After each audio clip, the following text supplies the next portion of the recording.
ये कहानी दो दोस्तों की है जो काफ़ी अच्छे दोस्त होते हैं। एक का नाम राम है और दूसरे का नाम श्याम है। श्याम अंधा है जो कि आंखों से नहीं देख सकता। राम श्याम की काफ़ी देखभाल करता है और अपनी व्यक्तिगत ज़िंदगी से टाइम निकालकर अपने अंधे दोस्त के साथ साथ टाइम बिताता है। एक दिन की बात है, शाम को राम अपने दोस्त के घर गया और बोला, भाई चल कहीं घूमने चलते हैं। श्याम ने भी कहा, हाँ ठीक है चलते हैं, आज शहर से कहीं दूर चलते हैं। राम ने कहा, ठीक है भाई चलो। फिर दोनों दोस्त निकल पड़े घूमने के लिए। जब वो शहर से थोड़ा दूर गए तो उन्हें एक जंगल दिखा। तो राम ने श्याम को बताया कि यहाँ एक जंगल है। तो श्याम ने कहा, यार बहुत साल हो गए कभी जंगल की तरफ नहीं गए, ऐसा करते हैं आज जंगल घूमते हैं। पर राम ने कहा कि शाम काफ़ी हो गई है और अब थोड़ी देर में रात भी हो जाएगी, तो इसलिए आज नहीं फिर कभी घूम लेंगे। पर श्याम नहीं माना, आज ही घूमेंगे चल। राम को उसकी बात माननी पड़ी, पर क्योंकि श्याम अंधा था इसलिए राम को सारी बातें बोल बोल कर बतानी पड़ रही थी कि वह पेड़ है, वहाँ पे जंगली जानवर है। इस तरह वो काफ़ी आगे चले गए। जब वो जंगल पे एक तीमुहे पर पहुँचे तो राम ने श्याम को बताया वह आगे रोड पे कुछ रखा है। तो श्याम ने पूछा, क्या रखा है बता। राम, यार बड़ी सी थाली में लाल कपड़े में कुछ लपेट कर रखा है। श्याम ने बोला, फिर सोच क्या रहा है, जल्दी से देख उसमें क्या है, शायद कोई खजाना छोड़ गया हो। राम ने कहा, यार छोड़ रहने दे, पता नहीं उसमें क्या हो, इस जंगल में कौन खजाना छोड़कर जाएगा। पर श्याम ने राम को कहा, पागल है क्या, चल देख ना, मैं बोल रहा हूँ। राम ने कहा, ठीक है। उसने वो थाली उठा के श्याम के हाथ में दी। श्याम ने कहा, अब जल्दी से इसे खोल करके देख और बता मुझे क्या है इसमें। राम ने कहा, ठीक है रुक, मैं देख रहा हूँ और बता रहा हूँ। जब राम ने वो कपड़ा हटाया तो वो जोर से चिल्लाकर, फेंक दे इसे, फेंक दे जल्दी से। पर श्याम कुछ समझ नहीं पा रहा था कि क्या हुआ, ये जोर जोर से क्यों चिल्ला रहा है ऐसे। राम बोला, इसमें एक औरत की कटी हुई मुंडी है, जल्दी से इसे फेंक। और इतना बोल के राम वहाँ से भाग गया। अब श्याम को लगा कि शायद राम उसे बेवकूफ़ बना के सारा माल खुद ही लेना चाहता है, इसलिए ऐसा बोल रहा है। श्याम उस मुंडी को वैसे ही कपड़े में लपेट के अपने घर जैसे तैसे ले आया। पर वो क्या जानता था कि वो अपने घर खजाना नहीं बल्कि मुसीबत ले जा रहा है।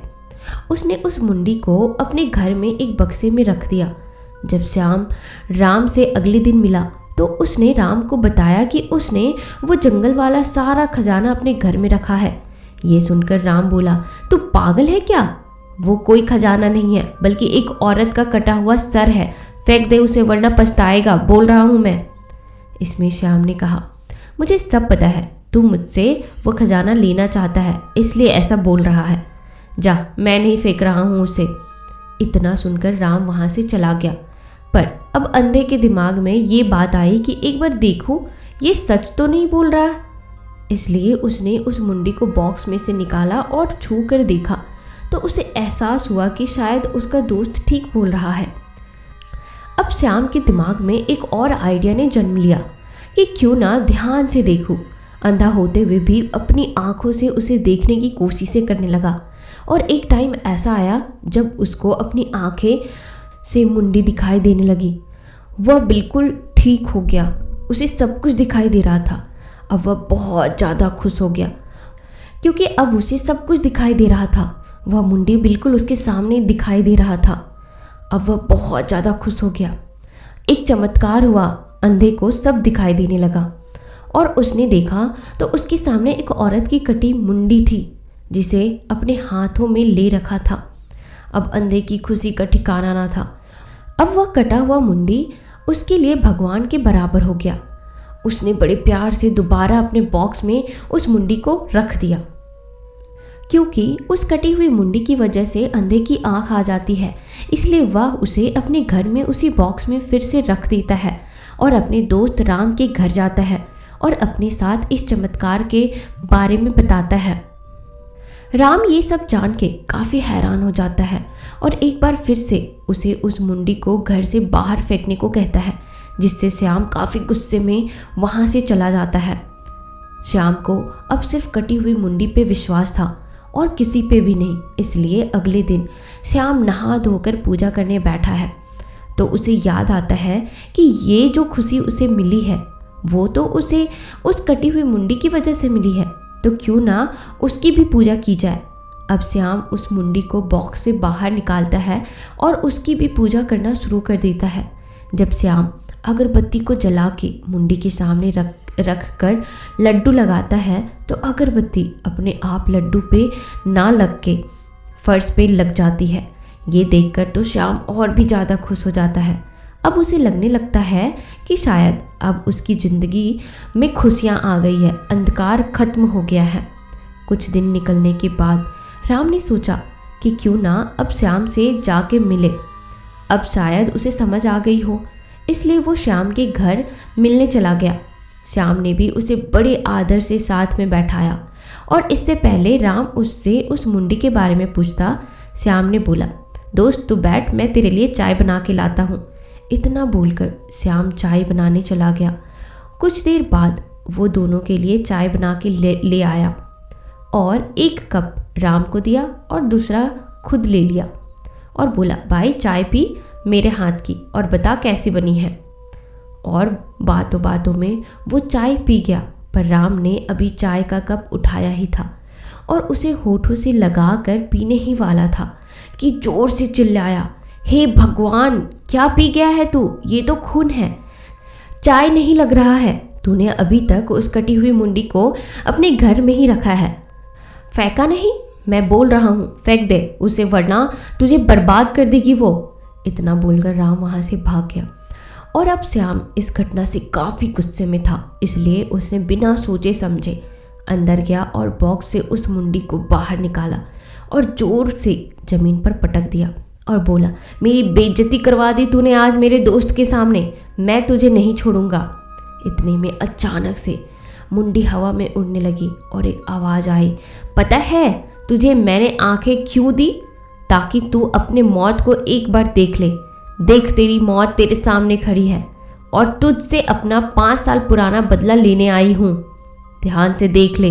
ये बातें सुनकर श्याम काफ़ी डर गया और बोला, तुम कौन हो और किस बदले की बात कर रही हो? इतना बोलने के बाद एकदम से श्याम को दिखाई देना बंद हो गया और श्याम फिर से अंधा हो गया और अब उसे ऐसा लग रहा था जैसे कि उसे कई सारे बिच्छू उसे काट रहे हो और वो जोर जोर से चिल्ला रहा था। इतने में किसी ने उसकी गर्दन जोर से पकड़ी और उसे ज़मीन पर जोर से पटक दिया।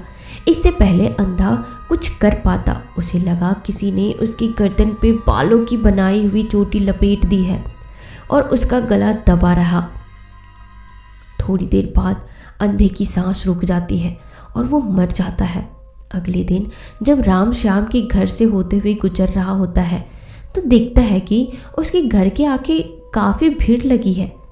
ये देखकर वह सोचने लग जाता है कि आखिर क्या बात है, इतनी भीड़ क्यों लगी है, चलो चलकर देखते हैं। और जब वह वहाँ जाकर देखता है तो उसके पैरों तले ज़मीन खिसक जाती है। वो देखता है कि पुलिस श्याम की लाश को पोस्टमार्टम के लिए ले जा रही है। यह देखकर वह जोर जोर से रोने लगता है। तो दोस्तों, आपको क्या लगता है श्याम की मौत किस वजह से हुई और वह कटा हुआ मुंडी के साथ ऐसा क्या हुआ था जो अपना बदला लेना चाहती थी? आखिर क्या था 5 साल पहले की कहानी? यह सभी जानने के लिए आप इस कहानी को पूरा अंत तक जरूर सुनिएगा। अब राम दिन रात सोते जागते सिर्फ उसी कटी हुई मुंडी के बारे में सोचता है।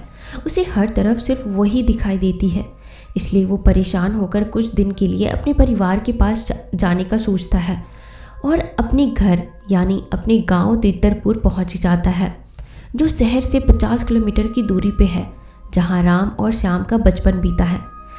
आज से 5 साल पहले दोनों ने गांव छोड़ा था, जब श्याम अंधा नहीं हुआ करता था, पर किसी एक घटना में उसे अपनी दोनों आंखें खोनी पड़ी थी। वो घटना क्या थी, ये आपको कहानी के अंत में पता चलेगा, तो इस कहानी को पूरा जरूर सुनिएगा। अब राम अपने गांव आकर यह सोच रहा था कि अब शायद उसका पीछा मुसीबत से छूट गया है, पर उसे क्या पता था कि उसके लिए असली मुसीबत तो उसका उसी के गांव में इंतजार कर रही है। अब राम पहले से अच्छा महसूस कर रहा था इसलिए अब वो अपने परिवार के साथ थोड़ा टाइम बिताना चाहता था। पर जब रात को वह सोया तो उसे एक सपना आया और सपने में उसने देखा कि वो कटी हुई मुंडी उसे बुला रही है और उसे बोल रही है कि कहाँ तक भागेगा, तेरा भी वही हाल होगा जो तेरे दोस्त का हुआ है। आज से 5 साल पहले किए गए जुर्म का हिसाब लेने आई हूँ। आजा उसी जंगल पे जहाँ साल पहले मिले थे। आजा आजा, नहीं तो नहीं बचेगा तू। एक को तो उसके किए की सज़ा मिल गई है, अब तेरी बारी है, इसके बाद उनकी बारी है। इतना सुनते ही राम जोर से चिल्लाया और उठ के बैठ गया। इससे पास में सोई उसकी 7 साल की बेटी उठ गई और रोते हुए बोली, पापा क्या हुआ? राम ने जवाब दिया, कुछ नहीं बेटा, एक डरावना सपना था, आप सो जाओ, मैं देखता हूँ। इतना बोलकर राम ने अपनी बेटी को सुलाया और धीरे से चला गया उस गांव के जंगल की ओर। पर उसे क्या पता था कि वो इतनी रात को जंगल की ओर नहीं बल्कि अपनी मौत की ओर जा रहा है। जब वह जंगल गया तो वहाँ काफ़ी अंधेरा होने के कारण कुछ साफ साफ दिखाई नहीं दे रहा था। बस अजीबोगरीब आवाज़ें आ रही थी जिससे राम को काफ़ी डर भी लग रहा था। पर राज जानने के लिए वह आगे गया। उसे जंगल में कुछ नहीं दिखा, पर एक बड़े से पीपल के पेड़ के पास एक बड़ा सा ड्रम रखा हुआ था। उसे देखकर उसके करीब जाने लगा वह, और जैसे ही ड्रम में सिर झुका के देखा कि पीछे से किसी ने उसके दोनों पैर पकड़कर उसे उस ड्रम में उल्टा लटका दिया। अब वह जोर जोर से चिल्ला रहा है, मुझे छोड़ दो, कोई बचाओ। पर ये आवाज़ वहाँ सुनने वाला कोई नहीं था। करीब 40 सेकेंड ये आवाज़ आई और फिर खामोशी छा गई और एकदम से राम ड्रम से बाहर आया। पर वह राम नहीं था, सिर्फ उसका कंकाल बचा हुआ था। और देखते ही देखते वो कंकाल हवा में उड़ा और उस पीपल के पेड़ पे जाकर लटक गया। इस तरह राम भी इस दुनिया में नहीं रहा। अभी तक आपने देखा कि वह कटी हुई मुंडी राम और श्याम को मार देती है और श्याम के इस तरीके से गायब हो जाने की वजह से वहाँ न्यूजीलैंड में बैठा उनका दोस्त रमेश, जिसने अपना नाम बदलकर रॉक रख लिया है, को जब यह बात पता चलती है कि उसके बचपन का दोस्त राम गायब हो गया है और श्याम की रहस्यमय तरीके से मृत्यु हो गई है, तो यह जानकर वह आज इंडिया वापस आ रहा है।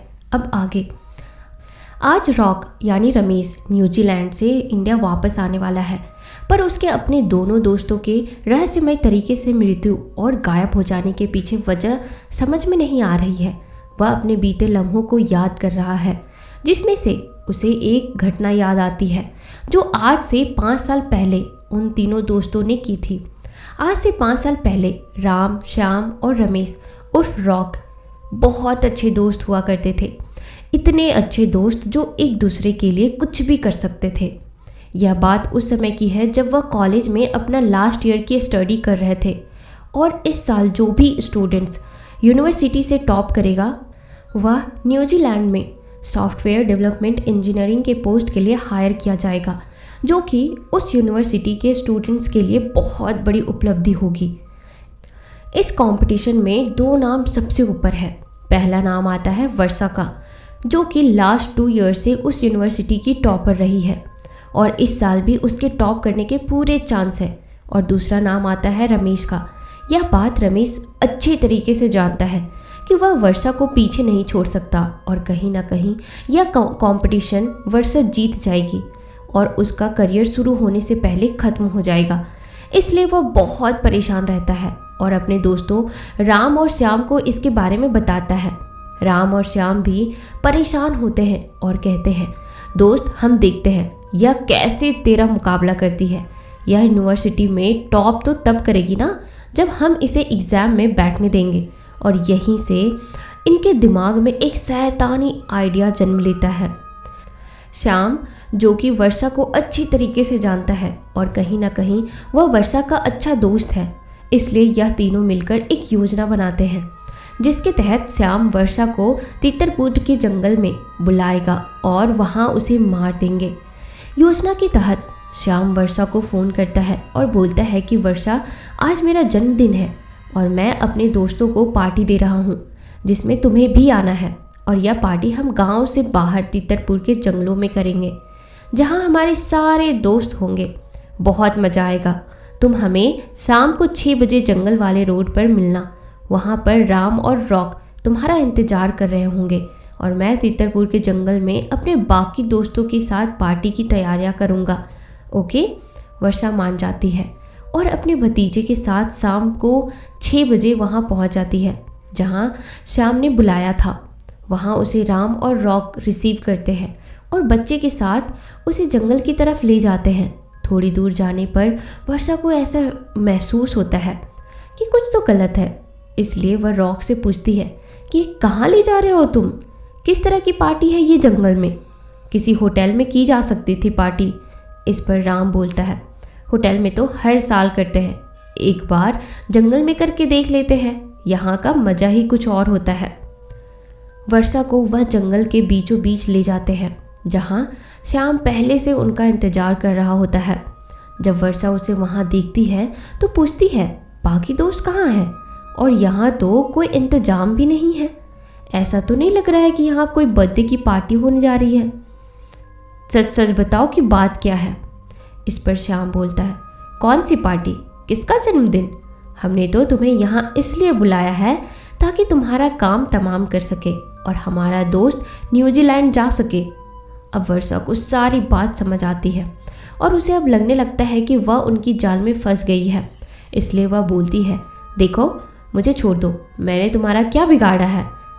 और रही बात न्यूजीलैंड में प्लेसमेंट की, तो वह मुझे नहीं चाहिए, प्लीज़ मुझे छोड़ दो। इतने में छोटा बच्चा घबरा जाता है और वहाँ पर पड़े एक पत्थर उठाकर श्याम के सिर पर मारता है। यह देखकर रॉकी को बहुत गुस्सा आता है और वह उस बच्चे को अपनी कार से कुचल देता है। यह देखकर वर्षा ज़ोर ज़ोर से चिल्लाने लगती है और रोने लगती है। इतने में राम अपनी चाकू से वर्षा का गला काटने के लिए आगे बढ़ता है, पर श्याम उसे रोक लेता है और बोलता है, यार इतनी खूबसूरत लड़की को ऐसे थोड़ी ना मार सकते हैं, रुक जा, थोड़ा मनोरंजन कर लेते हैं। यह बोलकर वह वर्षा को पीपल के पेड़ के पीछे ले जाता है और उसके साथ ज़बरदस्ती करने की कोशिश करता है, जिससे वर्षा अपने आप को बचाने की कोशिश करती है। कोशिश करते करते उसके हाथ में एक लकड़ी का टुकड़ा आ जाता है और जिसे वह श्याम के आंखों में घुसा देती है, जिससे श्याम ज़ोर ज़ोर से चिल्लाने लगता है, मेरी आँख, मेरी आँख। यह आवाज़ सुनकर रॉक और राम वहाँ जाते हैं। यह देखकर कि वर्षा ने श्याम के दोनों आँखों में लकड़ी घुसा दी है तो राम को काफ़ी गुस्सा आता है और वह अपनी चाकू की धार से वर्षा का गला एक बार में ही काट देता है। वर्षा तड़प तड़प कर अपना दम तोड़ देती है। उसके बाद रॉक गाड़ी की डिक्की में से तेजाब की 50 लीटर का एक डब्बा निकालता है और उसे वहीं पड़ी एक ड्रम में डाल देता है। जब राम वर्षा की बॉडी को ड्रम में डाल देता है तो उससे वर्षा का पूरा शरीर जल जाता है और सिर्फ हड्डियां बच जाती है, जिसे निकालकर वह पीपल के पेड़ पर टांग देता है और उसकी मुंडी को उस पेड़ के नीचे गड्ढा खोदकर दफना देते हैं उसके भतीजे के लाश के साथ। और वहाँ से श्याम को अस्पताल लेकर जाते हैं, जहाँ उन्हें पता चलता है कि श्याम अब कभी नहीं देख पाएगा। और वह समय आ जाता है जब यूनिवर्सिटी से रॉक टॉप करता है और न्यूजीलैंड चला जाता है और उसके दोनों दोस्त यहाँ इंडिया में रह जाते हैं। और अब 5 साल बाद रॉक दोबारा इंडिया आ रहा है। क्या वर्षा अपना बदला रॉक से ले पाएगी? यह जानने के लिए इस कहानी को पूरा अंत तक जरूर सुनिएगा। रॉक अब एयरपोर्ट से अपने गांव जाने के लिए अपनी कार अपने रिसीवर से लेता है और अपने गांव तीतरपुर की तरफ चल देता है। 6 बजे के आसपास वो अपने गांव के जंगल से गुजर रहा होता है कि रास्ते में उसे एक खूबसूरत सी लड़की दिखती है, जिसे देखकर वो मोहित हो जाता है और सोचने लगता है कि काश ये लड़की मुझसे लिफ्ट मांग ले। और जैसे ही वो कार उस लड़की के पास से निकालता है, लड़की हाथ दिखाकर आगे तक छोड़ने का इशारा करती है और रॉक गाड़ी रोक देता है। वो उस लड़की से पूछता है, क्या बात है? इस पे वह लड़की बोलती है, मैं यहीं तीतरपुर गांव की रहने वाली हूँ, शहर गई थी और अब घर जाना है, पर अब मुझे बस मिल ही नहीं रही है और बस भी मुझे मजोली तक ही मिल पाई है और अब शाम भी हो गई है और इस रोड पर इस टाइम कोई बस भी नहीं है। क्या आप मुझे आगे तक छोड़ देंगे? रॉक बोलता है, हाँ हाँ क्यों नहीं, मैं भी वहीं जा रहा हूँ। और वो लड़की कार में बैठ जाती है। अब रॉक के मन में लड्डू फूट रहे थे। तभी लड़की बोली, आपको कभी देखा नहीं, यहाँ नए आए हैं क्या? रॉक बोलता है, नहीं, मैं भी यहीं का हूँ, बस कई सालों बाद वापस आया हूँ। उसने पूछा, कहाँ से आए हैं आप और क्या काम है आपको? रॉक बोलता है, मैं न्यूजीलैंड से आया हूँ। यहाँ मेरे 2 दोस्त रहते थे, पर उनमें से एक मर गया और दूसरे का कुछ पता नहीं है। इस पे लड़की बोलती है, कहीं आप राम और श्याम की बात तो नहीं कर रहे हैं? इस पे रॉक आश्चर्य से पीछे देखता है तो उसके होश उड़ जाते हैं। वो देखता है कि वहाँ पीछे कोई लड़की नहीं है, बल्कि एक 5 साल का लड़का है। वो ये देखकर काफ़ी घबरा जाता है। फिर वो आगे देखता है शीशे में, जिसमें अभी भी वही लड़की दिख रही है। वो पीछे मुड़कर बोलता है, कौन है तू और क्या चाहता है? इस पे लड़का बोलता है, भूल गया, आज से 5 साल पहले तूने ही मुझे अपनी गाड़ी के नीचे कुचल डाला था, अब तेरी बारी है। इस पे रॉक बोलता है, नहीं, ऐसा नहीं कर सकते हो तुम तो मर चुके थे, मैंने खुद तुम्हें अपने हाथों से दफनाया था। इस पे वह लड़का बोलता है, हाँ तुम ठीक बोल रहे हो, मैं तो आज से 5 साल पहले ही मर चुका हूँ, और मेरी बुआ भी, उनसे नहीं मिलोगे? इतना बोलकर लड़का बोलता है, अपने सामने वाली सीट पे देख।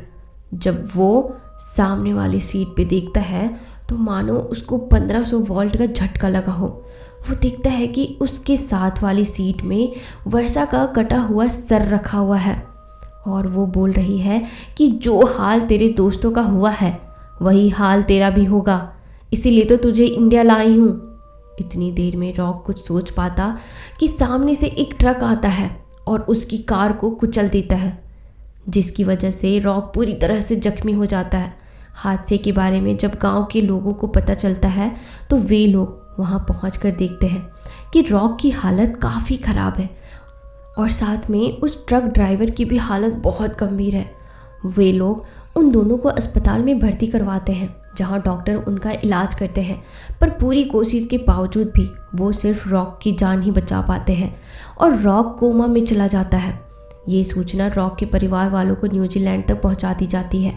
डॉक्टर के हिसाब से रॉक अब एक ऐसी अवस्था में है जहां उसका दिमाग अभी भी पूरी तरह से काम कर रहा है, पर वो होश में कब आएगा कुछ कहा नहीं जा सकता।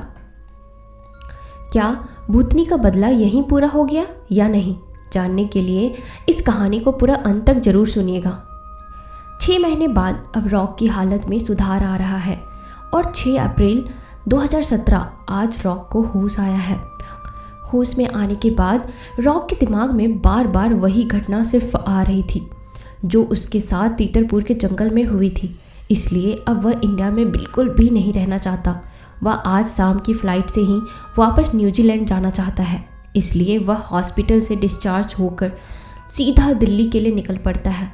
रॉक जैसे ही तीतरपुर की सीमा को पार करने वाला होता है कि अचानक उसकी गाड़ी रुक जाती है और वह अपने ड्राइवर से बोलता है, देखो क्या हो गया, गाड़ी क्यों बंद हो गई?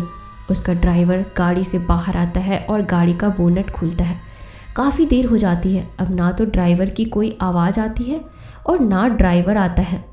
इसलिए रॉक गाड़ी से बाहर आता है और अपने ड्राइवर को खोजता है, पर उसका ड्राइवर वहाँ दिखाई नहीं देता। वह काफ़ी परेशान होता है। इतने में कार के नीचे से एक आवाज़ आती है, सर मुझे बचा लो। यह आवाज़ सुनकर रॉक नीचे देखता है तो कार के नीचे उसका ड्राइवर खून से लथपथ खून की उल्टियाँ कर रहा होता है।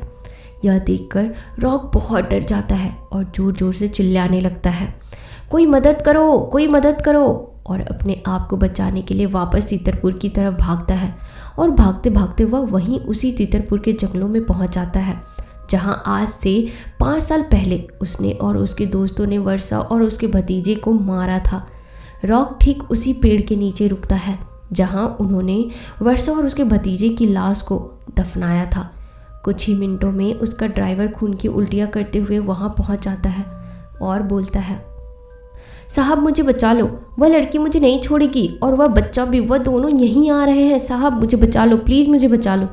बोलते हुए ड्राइवर अचानक जोर की चिल्लाता है और बोलता है, ध्यान से देख इस जगह को, यही वह जगह है जहाँ तूने मुझे 5 साल पहले मारा था और आज इसी जगह में मैं अपना बदला लूँगी और तुझे भी इसी पेड़ के नीचे दफना दूँगी।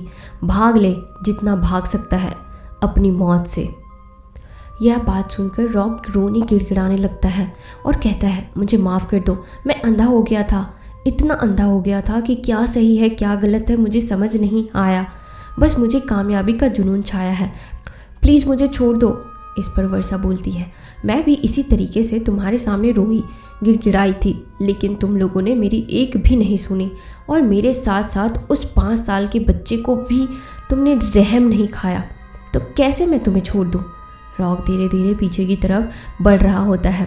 इतने में एक कंकाल उसके ऊपर गिरता है, जिसे देखकर वह जोर की चिल्लाता है, यह क्या है। वर्षा बोलती है, राम का कंकाल, तेरे दोस्त की हड्डियां हैं, जिसे मैंने इसी जंगल में तेजाब से भरे ड्रम में डुबा के मार डाला था, और अब तेरा भी यही हर्ष होगा। रॉक बोलता है, मुझे छोड़ दो, बदले में जो चाहे ले लो। वर्षा बोलती है, अब क्या तुम मुझे जिंदा कर सकता है? क्या तुम उस 5 साल के बच्चे को जिंदा कर सकते हो? नहीं, तो अब कुछ लेने देने को रहा ही नहीं। इतना बोलते ही वर्षा अपनी शक्तियों के इस्तेमाल से एक तेज धार वाले चाकू से रॉक का गला काट देती है और रॉक का सर धड़ से अलग हो जाता है और वह तड़प तड़प कर मर जाता है। वर्षा उसके शरीर को उसी तेजाब के ड्रम में डाल देती है जिसमें उसने राम को जलाया था और उसकी कटी मुंडी को उसी पेड़ के नीचे दफना देती है। इस तरीके से वर्षा और उसके भतीजे का बदला पूरा होता है और दोनों रूह जन्नत की तरफ चली जाती है। तो दोस्तों, यह कहानी यहीं पे ख़त्म होती है। फिर भी मैं आप लोगों से बस यही बोलना चाहती हूँ कि बड़े बनने की चाहत में कभी कोई ऐसा काम ना करे कि उसके लिए हमें ज़िंदगी भर पछताना पड़े। तो कैसी लगी आपको यह कहानी, मुझे कमेंट सेक्शन में ज़रूर बताना और लोगों के साथ शेयर ज़रूर करना, ताकि लोग ऐसी गलतियाँ अपने लाइफ में ना कर सकें। वो लौट आया है। वो दोनों घर से जा चुके थे। मन में एक तरह का अजीब सा डर सता रहा था कि आगे क्या होगा। साथ में 2 बच्चे भी तो थे। ये मैंने क्या कर दिया, अब क्या करूं, कहीं कुछ हो ना जाए। ये सब सोचते हुए लखन बस से नीचे अपने बीवी बच्चे के साथ उतरा और आगे बढ़ता गया। वो अपनी बीवी ललिता के घर पहुंच गया था, जहां सिर्फ ललिता की माँ अकेली रहती थी। वहां पहुंचकर लखन ने राहत की सांस ली और अपनी बीवी के कान में कुछ फुसफुसाया। अब रात हो चुकी थी। बच्चे खाना खाकर अपनी नानी के पास सो गए। ललिता और लखन अपने कमरे में सो रहे थे। इतने में ललिता के कान में कुछ आवाज़ सुनाई दी। वो हड़बड़ा के उठी और बाहर निकलकर देखने लगी। उसके हाथ में एक नीला रंग का टॉर्च भी था। इतने में ललिता की चीख लखन के कानों में पड़ी। लखन बौखला कर उठा। देखा तो ललिता कमरे में नहीं थी। टॉर्च भी गायब हो चुका था। वह डरकर जोर से भागा बाहर की ओर। बाहर सुनसान अंधेरा वीरान सा एक खंडर था और उस खंडर से थोड़ी दूर कब्रिस्तान था। वो अंदर गया और एक चांदी का ओम उठाकर लाया जो तांत्रिक द्वारा अभिमंत्रित था, और कब्रिस्तान पहुंच गया जहां उसकी पत्नी एक कब्र में पड़ी थी। उसका कमर से नीचे का शरीर कब्र के अंदर था और ऊपर का बाहर, और आंखें बंद थी। लखन घबरा गया और उसने अपनी पत्नी को निकाला। वो बेहोश हो चुकी थी। काफ़ी कुछ प्रयास करने के बाद भी होश में नहीं आ रही थी। फिर लखन ने वो ओम जो कि चांदी का था ललिता के माथे पर रखा और रखते ही ललिता ने आंखें खोली और चिल्लाते हुए बोली, वो वापिस आ गया है। इतना सुनकर लखन तिलमिला गया और अतीत के अंधेरे में खो गया। 7 साल पहले लखन की शादी को कुछ ही दिन बचे थे। वो बहुत उत्तेजित था अपनी शादी को लेकर। उधर ललिता प्रीतम से प्यार करती थी, या यूँ कहो अपनी ज़रूरत के लिए प्रीतम से प्यार का नाटक कर रही थी। लेकिन प्रीतम वास्तव में ललिता के प्यार में था और उसकी शादी को लेकर काफ़ी परेशान था। प्रीतम ने कई बार ललिता से शादी करने को कहा, लेकिन ललिता ने ये कहकर टाल दिया कि वो शादी के बाद भी वो उसकी रहेगी। प्रीतम मायूस हो जाता क्योंकि वो ललिता को बेहद पसंद करता था। ललिता किसी और से शादी करे प्रीतम को बिल्कुल भी नहीं पसंद था। इसलिए उसने अपने माता पिता से ललिता के परिवार वालों से बात करने को कहा। जब ललिता के माँ बाप से बात हुई तो ललिता ने प्रीतम से शादी करने के लिए साफ मना कर दिया। जब पीतम के पिता ने पीतम से ये कहा तो उसके पैरों तले जमीन खिसक गई और वो भागता हुआ ललिता के पास पहुंचा। तो ललिता ने सब साफ साफ बता दिया कि किस तरह वो पीतम को इस्तेमाल कर रही थी। पीतम का शरीर पसीने से भीग गया और बहुत रोने गिड़गिड़ाने लगा और अपने प्यार की भीख मांगने के बाद वहाँ से चला गया। इधर ललिता की शादी लखन के साथ कर दी गई। दोनों पति पत्नी शादी से बहुत खुश थे। दुखी था तो सिर्फ पीतम, जो एक तांत्रिक के पास खुद तांत्रिक बनने की कोशिशें करने लगा और कुछ समय में सफल हो गया। जब पीतम तांत्रिक बनकर अपने प्यार के पास पहुंचा तो ललिता उसका खौफनाक रूप देखकर डर गई। पीतम अब वो पुराना पीतम नहीं रहा, वो बन चुका था तांत्रिक पीतम। वो खौफनाक शरीर जिस पर काला लिबास, गले में रुद्राक्ष की मालाएं, काला दाढ़ी मूछ वाला खौफनाक चेहरा जिसे देखकर कोई भी डर जाए। पीतम ने आते ही ललिता के साथ चलने को कहा, लेकिन ललिता ने मना करते हुए कहा कि अब वो माँ बनने वाली है। ललिता की बात सुनकर तांत्रिक पीतम गुस्से से आग बबूला हो गया और ललिता को मारने झपटा। इतने में लखन आ गया और ये नज़ारा देखकर हैरत में पड़ गया। वो पीतम को रोकते हुए पूछा कि वो कौन है, मगर पीतम जवाब देने के मूड में नहीं था और ललिता को धमकी देने लगा कि वह तांत्रिक काले जादू का मालिक है और तुझे और तेरे परिवार को जीने नहीं देगा। इतना कहकर पीतम चला गया। पीतम के जाने के बाद लखन ने ललिता से उसके बारे में पूछा तो ललिता ने अपना अतीत उससे छुपाकर बता दिया कि वो उसे नहीं जानती। तभी लखन के जहन में कई सवाल गोता लगाने लगे, लेकिन लखन को ललिता पर पूरा भरोसा था, इसलिए तांत्रिक को पागल समझकर उस घटना को भुला दिया। और इस घटना के कुछ ही दिनों बाद अमावस की रात ललिता के पेट में तेज दर्द होने लगा। ललिता को ऐसे लगता मानो किसी ने बहुत सारे खंजर एक साथ उसके पेट में घोंप दिए हो। रात का तकरीबन 1 बज रहा था। ललिता के कर्राने की आवाज़ सुनकर लखन नींद से जागा और ललिता को तकलीफ में देख घबरा गया। और उसका घबराना भी लाजमी था क्योंकि ललिता के पूरे दिन नहीं हुए थे, वह 5 महीने ही पेट से थी। लखन ने ललिता को आश्वासन दिया किंतु खुद घबराया हुआ था। और उधर तांत्रिक पीतम अपनी काली शक्तियों को जागृत करके ललिता पर फूंक रहा था। इधर ललिता अपने पति की बाहों में दर्द से छटपटा रही थी। लखन समझ नहीं पा रहा था कि क्या हो रहा है। वह उठा और अपनी माँ के कमरे की तरफ भागा और अपनी माँ को बुला लाया। उसकी माँ भी कुछ समझ नहीं पा रही थी, इसलिए लखन ने अस्पताल का रुख लेने का सोचा और एम्बुलेंस को कॉल कर दिया। इतने में लखन की नज़र दीवार पर टंगी घड़ी पर गई जो तकरीबन 2:45 बज रहा था। एम्बुलेंस लगभग 30 मिनट में पहुंचने वाली थी। ललिता का दर्द जो रुकने का नाम भी नहीं ले रहा था, धीरे धीरे समय निकलता जा रहा था। ललिता की हालत गंभीर हो चुकी थी। इतने में एम्बुलेंस का सायरन सुनाई दिया। सायरन सुनकर लखन के चेहरे से घबराहट के भाव कुछ कम हुए। ललिता अब एम्बुलेंस में थी और उधर पीतम अपने काले जादू से अपना काम कर चुका था। लखन के घर से अस्पताल की दूरी 18 किलोमीटर थी। अस्पताल पहुंचने से पहले ललिता का दर्द रहस्यमय तरीके से गायब हो गया। अस्पताल में डॉक्टर ने ललिता के बच्चे को मृत करार दे दिया, लेकिन डॉक्टर बच्चे के मरने का कारण नहीं बता पाए। अब ललिता का गर्भपात हो चुका था। ललिता सही सलामत थी। लखन और उसकी माँ ललिता को लेकर घर आ गए, लेकिन काली शक्तियों ने उनका पीछा नहीं छोड़ा। अगले कुछ दिनों में लखन और ललिता पर दुखों का पहाड़ टूट गया। कभी उन्हें घर पर मरी हुई बिल्ली मिलती तो कोई परछाई पीछा करती हुई दिखाई देती। वो दोनों सदमे में थे। आखिर क्या हो रहा है उनके साथ, ये सब लखन के कुछ भी समझ में नहीं आ रहा था। लेकिन ललिता अनजान नहीं थी, वो जानती थी, मगर अपना रिश्ता टूटने के डर से वह नहीं बोल पाई थी। एक दिन एक बहुत बड़े महात्मा भिक्षा मांगने आए और ललिता को देखकर कुछ बड़बड़ाने लगे। कहने लगा, वो नहीं छोड़ेगा, तुम बाप नहीं बन सकते जब तक वो है। ये सुनकर लखन घबरा गया और साधु से पूछने लगा, वो किस बारे में बात कर रहे हैं। तब साधु ने लखन को काले जादू से अवगत कराया। अब लखन और ललिता की आंखों में डर की साया बैठने लगी।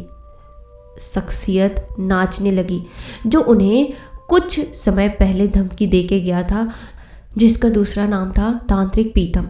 वो दोनों डर कर साधु के पैरों में गिर के उपाय पूछने लगे।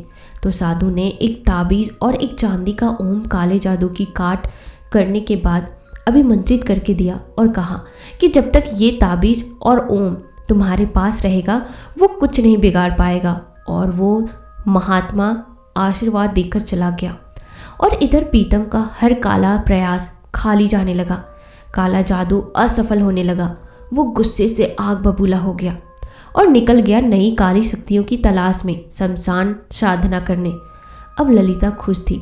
5 साल गुजर गए। खुशी खुशी उनके 2 बच्चे भी हो गए, मगर ये खुशी के दिन कुछ ही दिनों के लिए था। इधर पीतम महातांत्रिक योगी बनकर वापस लौट आया। अब आगे क्या होगा? क्या अब कोई उनकी मदद करेगा? क्या होगा अब ललिता के साथ? कैसे सामना करेगा लखन पीतम का? क्या होगा उनके बच्चे का? क्या पीतम अपने मकसद में कामयाब होगा?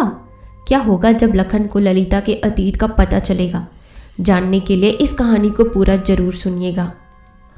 और वापस आने के बाद पीतम ने फिर शुरू किया वो खौफनाक मंजर, जिसे देखकर सबका दिल धड़क उठे। वह एक अजीब तरह के जानवर को बलि के लिए लाया और उसकी बलि लखन के घर के पीछे देने की योजना बनाने लगा। 2 दिन बाद अमावस्या थी। पीतम जानता था कि पूजा करके बलि देने से वो ताबीज़ बेकार हो जाएगा। इधर ललिता अपने बच्चों के साथ खुश थी। आज अमावस्या थी। लखन अपने छोटे बेटे के साथ घर की छत पर खेल रहा था। खेलते खेलते लखन को पता ही नहीं चला कि कब 1 बज गया और बच्चा सो गया। और उधर पीतम तांत्रिक अपनी योजना के अनुसार लखन के घर के पीछे पहुंच गया और बलि की तैयारी करने लगा। पीतम ने जैसे ही मोमबत्ती जलाई, लखन ने उसे छत से देख लिया और पहचान गया। फिर क्या था, पीतम ने छत से ही एक बड़ा पत्थर धोखे से तांत्रिक पीतम के सिर पर दे मारा और वह वहीं ढेर हो गया। जब लखन ने देखा तो पीतम मर चुका था और वो घबरा गया और उस तांत्रिक की लाश को पत्नी के साथ मिलकर अपने ही घर में दफना कर छोड़ दिया और अपने घर में ताला लगाकर ललिता के घर बच्चों के साथ आ गया। अब वर्तमान में इधर इतना सोच ही पाता कि बच्चों के कमरे से रोने की आवाज़ आई। लखन उठा और पूरी सख्ती से भागा बच्चों के पास। उधर देखा तो सब ठीक लग रहा था। लखन ने ललिता की माँ को जगाया और बच्चों से मिला। सब ठीक थे। ललिता की माँ कुछ समझ पाती इससे पहले ही लखन को कुछ याद आया। वो डर से तिलमिला गया और वापस अपनी पत्नी ललिता की तरफ भागा। ये क्या, ललिता अपने कमरे में नहीं दिख रही थी। अब तो लखन का शरीर पसीने पसीने हो रहा था। दिमाग कुछ भी नहीं सोच पा रहा था। ललिता के यतीत से अनजान लखन अपने पिता को याद करने लगा, जो एक तांत्रिक थे, जिन्हें उसके ही गांव वालों ने शैतान कह के गांव से बाहर भगा दिया था। लखन ने इतना सोचा ही था कि उसे छत से कुछ आहट सुनाई दी। वह चौंक गया और डरते हुए ऊपर देखा तो उसकी आंखें फटी की फटी रह गई और मुंह खुला रह गया। उसके चेहरे पर असमंजस के भाव साफ दिखाई दे रहे थे। ऊपर ललिता पीठ के बल छत से चिपकी हुई थी। बाल खुले, चेहरा सफ़ेद, आंखें काली और आंखों की पुतलियां लाल। लखन हैरत में पड़ गया। इतने में ललिता की माँ और बच्चे भी आ गए, जिन्हें लखन ने बिना वक्त गवाए दूसरे कमरे में भेज दिया। अब सामने थे लखन और उसकी पत्नी ललिता। अब ललिता को उसकी पत्नी कहना शायद ठीक नहीं होगा, क्योंकि अब वो एक शैतान में बदल चुकी थी। लखन कुछ सोच पाता इससे पहले ललिता हवा में छलांग लगाती हुई फर्श पर गिर गई और जोर जोर से शैतानी हंसी हंसने लगी। लखन को समझते देर न लगी कि ललिता पर उसी शैतान का साया है, जिसे उसने 2 दिन पहले मारकर दफना दिया था। रात के करीब 3 बज रहे थे। लखन ने उस शैतान से कहा, तुम क्या चाहते हो? क्यों हमारे पीछे पड़े हो? शैतान उसकी बात सुनकर हंसा और एकदम से रुक गया और बोला, तू नहीं जानता मैं कौन हूँ? तेरी बीवी ने नहीं बताया तुझे? तांत्रिक पीतम ललिता के शरीर में से बात कर रहा था और पीतम अपना अतीत सुनाने लगा। जो ललिता ने उसके साथ किया था, और अंत में खौफनाक डरावनी हंसी हंसते हुए बोला, मैं इसे अपने साथ ले जाऊंगा, कोई नहीं रोक पाएगा मुझे। अब लखन की समझ में नहीं आ रहा था कि वह क्या करे। लखन को वो ओम याद आ गया और वो तावीज़ जिसे उसने अपने बच्चे के हाथ में बांधा हुआ था, उसने बिना देर करते हुए चांदी के ओम को हाथ में लिया और प्रीतम को बाहर आने को कहा। मगर प्रीतम कहाँ किसी का सुनने वाला था। वह ललिता को चोट पहुँचाने लगा। लखन दौड़ा और धोखे से ललिता के गले में ओम बांध दिया। तिलमिला उठा शैतान और काले धुएं के रूप में ललिता के शरीर से बाहर आया और खिड़की के रास्ते बाहर चला गया। लखन को लगा अब सब ठीक हो गया, लेकिन उस शैतान ने उसका पीछा नहीं छोड़ा। अब सुबह होने को थी। ललिता बेहोश थी। ललिता की माँ और उसके बच्चे भी ठीक थे। सुबह लखन ने ललिता की माँ को सब बताया। वो घबरा गई और गांव के पंडित को बुला लाई। पंडित ने पूरा मसला समझा और लखन को लेकर मंदिर के स्टोर रूम में गया, जहाँ बड़ी बड़ी तमाम प्रकार की प्राचीन किताबें रखी थी। पंडित ने एक मोटी किताब उठाई और उसे खोलकर कुछ पढ़ने लगा। करीब 1 घंटा पढ़ने के बाद पंडित ने लखन से कहा, तुम्हें वापस वहीं जाना होगा जहाँ तुमने उस तांत्रिक का लाश को दफनाया था, और वहाँ जाकर उस लाश का अंतिम संस्कार करना होगा। तब जाकर उसकी आत्मा को शांति मिलेगी। परंतु ये काम इतना आसान नहीं है जितना तुम समझ रहे हो। वह एक तांत्रिक की आत्मा है जो प्रेत आत्मा बन गई है। उसे जलाना आसान नहीं होगा। उसके लिए मानो तुम्हें मौत से भी लड़ना होगा। तुम्हें तैयारी करनी होगी। पंडित अपनी बात कहता गया और लखन एक टक ध्यान से सुन रहा था। अब लखन के पास एक ही रास्ता था और अपनी समस्या के समाधान का उसके मन में एक उम्मीद की किरण अपनी रोशनी बिखेर चुकी थी। लखन को डर भी लग रहा था कि जाने क्या होने वाला था। इतने में पंडित मंदिर के अंदर से एक पतली सी किताब लेकर आया जिसमें कुछ मंत्र लिखे थे और लखन को देते हुए कहा कि मेरा एक शिष्य तुम्हारे साथ मदद के लिए जाएगा। पंडित ने एक हट्टे कट्टे आदमी की तरफ इशारा किया और कहा, हरी तुम भी साथ जाओ। ललिता और बच्चों को मंदिर में छोड़कर हरी और लखन जाने लगे। पंडित ने ललिता को होश में लाया। अब लखन निकल चुका था मौत के सफ़र पर। करीब शाम हो चुकी थी। दोनों बस में थे। लखन और हरी करीब रात के 8 बजे अपने गांव पहुंचे जहां लखन का घर था। लखन घर में गया, ताला खुला और सामने का नज़ारा देख हक्का बक्का रह गया। उसके पैरों तले जमीन खिसक गई। सामने का नज़ारा मानो चीख चीख कर कह रहा हो, लखन वापस चला जा, तुझे कुछ नहीं मिलेगा। और सच में कमरे में कुछ भी नहीं था सिवाय एक खाली गड्ढे के जिसमें लखन ने तांत्रिक की लाश को दफनाया था। मगर लाश तो रहस्यमय तरीके से गायब थी। कहाँ गया होगा तांत्रिक का मृत शरीर? कौन ले गया होगा? ताला तो लगा था। क्या कोई तांत्रिक की मदद कर रहा था? तभी लखन खाली कमरे को देखकर हक्का बक्का रह जाता है और अपनी साथी पंडित से घबराते हुए कहता है कि अब क्या करे। अब वो पंडित सोचने लगता है क्या किया जाए। इतने में पंडित को कुछ सूझता है और वो एक पीला नींबू निकाल के सिंदूर से अभिमंत्रित करके उस गड्ढे में रख देता है जिसमें तांत्रिक प्रीतम की लाश को लखन ने दफनाया था। नींबू ने अपना कमाल दिखाया और हवा में तैरता हुआ जंगलों की तरफ जाने लगा। लखन और पंडित भी उसी ओर भागे। ये क्या, घने जंगल में एक उजाड़ घर था जहाँ से अजीब सी दुर्गंध आ रही थी और अजीब तरह के जानवर आवाज़ कर रहे थे। एक डरावनी आवाज़ आ रही थी। यह सब देखकर लखन घबराया, पर बीवी बच्चे याद आ गए। इस मकान से कुछ आवाज़ें आ रही थी जैसे कोई बड़ा हवन कर रहा हो। दोनों थोड़ा नज़दीक गए। अंदर का नज़ारा देखकर दोनों बुरी तरह को बौखला गए। अंदर वही प्रीतम की लाश मिट्टी से लथपथ पड़ी थी और उसके ठीक बगल में बैठा था एक अधेड़ तांत्रिक जिसकी उम्र लगभग 45 से 50 होगी, जिसको देखकर लखन के मुंह से फूट पड़ा, पिताजी? हाँ, वो तांत्रिक और कोई नहीं था, लखन का बाप था, जिसको उसके गांव वालों ने शैतान कहकर गांव से भगा दिया था और वहीं साधना के लिए प्रीतम की लाश को निकाल कर लाया था। उन दोनों को देखकर तांत्रिक तिलमिला गया और कहने लगा कि तुम वही हो ना जिसने मेरे चेले को मारा है, अब हम तुझे नहीं छोड़ेंगे। इतने में लखन ने फिर रोते हुए पुकारा, पिताजी मैं हूँ लखन, आपका लखन। इतना सुनते ही तांत्रिक की आंखों में आंसू आ गए और लखन को गले से लगाकर कहा, लखन मेरे बेटे तू चिंता मत कर, इस पीतम के बच्चे से तो मैं निपटता हूँ। इतना बोलकर तांत्रिक ने अपनी छड़ी उठाकर पीतम की लाश पर रख कर कुछ मंत्र पढ़ा और एक ही झटके में पूरी लाश जल गई और प्रीतम की आत्मा मृत्यु लोक को छोड़कर यमलोक पधार चुका था। तो दोस्तों, आपको कैसी लगी यह कहानी मुझे कमेंट सेक्शन में ज़रूर बताना। मैं पिया, मेरा छोटा सा परिवार है। मेरी माँ रीना सिंह, मेरे पापा रमेश सिंह, मैं पिया सिंह और मेरे बड़े भैया सूरज सिंह। मेरे बड़े भैया कम दोस्त ज़्यादा हैं। हम दिल्ली में रहते हैं। मेरे पापा पावर प्लांट में काम करते हैं। मैं 12वीं की छात्रा हूँ और मेरे भैया ग्रेजुएट हो चुके हैं। हमारी माँ हाउसवाइफ है।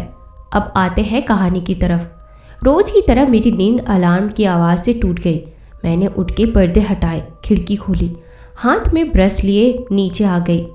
मैंने देखा पापा अभी तक ऑफिस नहीं गए। मैंने पूछा, क्या हुआ पापा, आज ऑफिस नहीं गए, छुट्टी है क्या? पापा बोले, नहीं बेटा, मेरा ट्रांसफ़र हो रहा है। मैं, क्यों? पापा, क्योंकि यहाँ का काम ख़त्म हो चुका है। भैया भी वहीं पे बैठे हुए थे। तब भैया बोलते हैं, अब कहाँ ट्रांसफ़र हुआ है पापा? तो पापा बोले, मुंबई। मैं खुशी से झूम उठी, मुंबई सपनों की नगरी। पापा बोले, हाँ तुम्हें जल्दी पैकिंग करनी होगी, कल गाड़ी आएगी, आज स्कूल से सारे कागज़ लाने होंगे, जल्दी तैयार हो जाओ। मैं, जी पापा। हम दोनों स्कूल गए और सारे कागजी काम करके वापस आ गए। पैकिंग करते रात हो गई। हमारी अगली सुबह की फ़्लाइट थी तो हम जल्दी से सो गए।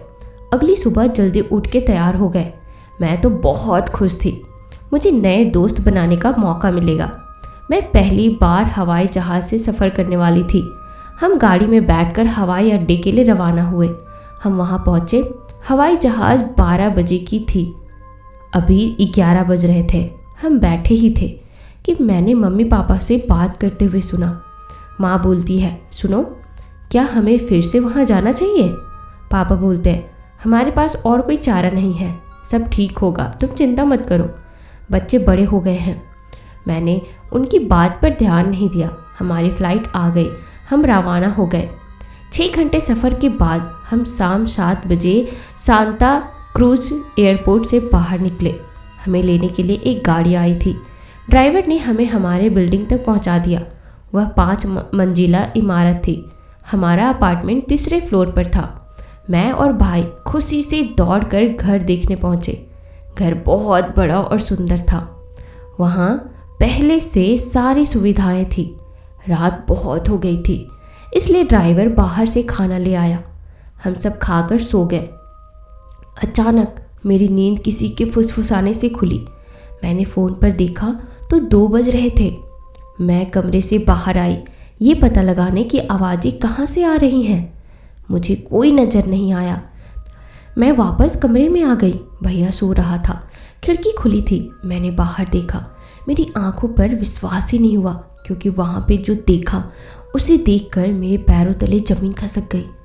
सड़कें लाल रंग से भरी हुई थी, जैसे खून हो। रास्तों की लाइट जैसे बार बार बंद चालू होकर मुझे चिल्लाकर कह रही हो, दफ़ा हो जाओ यहाँ से। कुछ कुत्ते मुझे देखकर भौंके जा रहे थे। सामने गार्डन से झूले अपने आप झूल रहे थे। मैं पसीने से लथपथ हो गई। मैंने डर के खिड़की बंद कर दी। तभी मेरे पीछे से किसी गुनगुनाने की आवाज़ आई। मैंने पीछे मुड़कर देखा तो सिर्फ भैया सो रहे थे। मैंने आवाज़ पर ध्यान दिया, वो मेरे पापा की आवाज़ थी। मैं रूम से बाहर निकली। बाहर हॉल में टीवी चल रहा था। पापा हाथ में छोटी बच्ची को लिए गाना गुनगुना रहे थे, पर वहाँ माँ नहीं थी। एक भारी आवाज़ वहाँ गूंजी, तो फिर इस मनहूस बच्ची के साथ खेल रहा है। पापा बोलते हैं, इसमें बच्ची का क्या दोष है? वो बच्ची रोने लगी, ज़ोर ज़ोर से, अब बहुत ज़ोर से। मुझे इतनी तेज़ आवाज़ सहन नहीं हुई। मुझे चेहरे पर कुछ गिला सा महसूस हुआ। मैंने आंखें खोली तो मेरे भैया मेरे सामने खड़े थे। बोले, तू यहाँ क्यों सो रही है? मैंने बोला, भैया मैंने कुछ अजीब सा देखा। फिर भैया ने कहा, वो सब छोड़, नए कॉलेज में तेरा एडमिशन करवाना है, जल्दी तैयार हो जा। क्या करती है तू भी। मैं तैयार होने चली गई, पर आगे जो होने वाला था वो और भी ज़्यादा खतरनाक था। मैं भैया के साथ कॉलेज पहुंची। कॉलेज बहुत ही बड़ा और सुंदर था। बहुत बड़ा बगीचा और बीचों बीच एक सुंदर फव्वारा था। मैं कॉलेज के अंदर दाखिल होती हूँ और अंदर अपने कक्ष तक पहुँच जाती हूँ। कक्षा के अंदर सब नए नए स्टूडेंट थे जिनसे मेरा अभी तक परिचय नहीं हुआ था। तभी एक लड़की मेरे सामने उठकर आती है। वह खुद से अपना परिचय देती है। वह कहती है, मेरा नाम ममता है, मैं भी तुम्हारी तरह इस कॉलेज में नई आई हूँ, तुम मेरे साथ बैठ सकती हो। अभी सर क्लास के अंदर दाखिल होते ही होंगे। मैं उसके साथ एक डेस्क पर बैठ जाती हूँ। वह मुझसे पूछती है, तुम्हारा नाम क्या है। मैं कहती हूँ, मेरा नाम प्रिया सिंह है। मेरे पापा का ट्रांसफ़र हुआ है। मेरे पापा पावर प्लांट में काम करते हैं, इसलिए मुझे इस नए कॉलेज में भर्ती होना पड़ा। वैसे भी यह जगह मेरे लिए पूरी तरह से नई है। मैंने पूछा, तुम्हारा घर कहाँ है। ममता कहती है, मेरा घर यहाँ से कुछ ही दूरी पर है, अगर हम पैदल जाएं तो करीब आधे घंटे की दूरी पर है। मैंने कहा, ठीक है, मेरा घर यहाँ से 10 या 15 मिनट की दूरी पर है। अभी अखिलेश सर क्लास में दाखिल होते ही हैं। वह हमारे हिंदी के टीचर है। वह हमें पढ़ाने लगते हैं। बहुत ही अच्छे शिक्षक हैं। अगली पीरियड पर हमें अंग्रेजी और उसके अगले पीरियड पर हमें इकोनॉमिक्स पढ़ाया जाता है। हम खाना खाने के लिए कॉलेज की कैंटीन पहुँचे। वहाँ हमने कोल्ड ड्रिंक और एक पिज़्ज़ा ऑर्डर किया। हम खाकर वॉशरूम की तरफ जाने लगे। वॉशरूम की कॉरिडोर के आखिरी में बड़ी खिड़की है। मैं बिना कुछ सोचे समझे उस खिड़की की तरफ जाने लगी, जैसे मुझे कोई वहाँ आकर्षित कर रहा हो या फिर मुझे वहाँ से कोई बुला रहा हो। ममता भी मेरे पीछे पीछे आने लगी। ममता कहने लगी कि चलो क्लास में जाना है, लास्ट पीरियड, उसके बाद हमारा कॉलेज छुट्टी हो जाएगी। मैंने पूछा, इसके पीछे यह बिल्डिंग कौन सी है। उसके आसपास कोई और घर नहीं है, क्या यह कोई फैक्ट्री है। ममता कहती है, नहीं, मेरे 2 दिन हुए हैं इस कॉलेज में आए हुए। मैं इस खंडर बिल्डिंग के बारे में कुछ ज़्यादा नहीं जान पाई। मैंने कहा, तुम्हें पता है कल रात को मैंने सपना देखा। मैंने उसे कल रात के सपना के बारे में बताया। ममता ने कहा, इतना लंबा सफ़र तय करके आई हो इसलिए तुम्हें भ्रम हुआ है। मैंने कल ही 3 लड़कों को इस बिल्डिंग के अंदर जाते हुए देखा। मैंने इतना ध्यान नहीं दिया और कॉलेज चली गई। थोड़ा बहुत सुना है कि काफ़ी दिनों से खंडर है, कोई आता जाता नहीं है, या फिर डरावना कोई भूत है, कहकर हंसने लगी। कोई भी इसके अंदर जाता ही नहीं। सच कहूँ तो जैसा मैं इस बिल्डिंग को रोज़ देखती हूँ, मुझे ऐसा कुछ नहीं लगता। मुझे लगता है यहाँ लड़के मस्ती करने के लिए आते हैं, इसलिए शायद इस तरह की अफवाह फैला रखी है।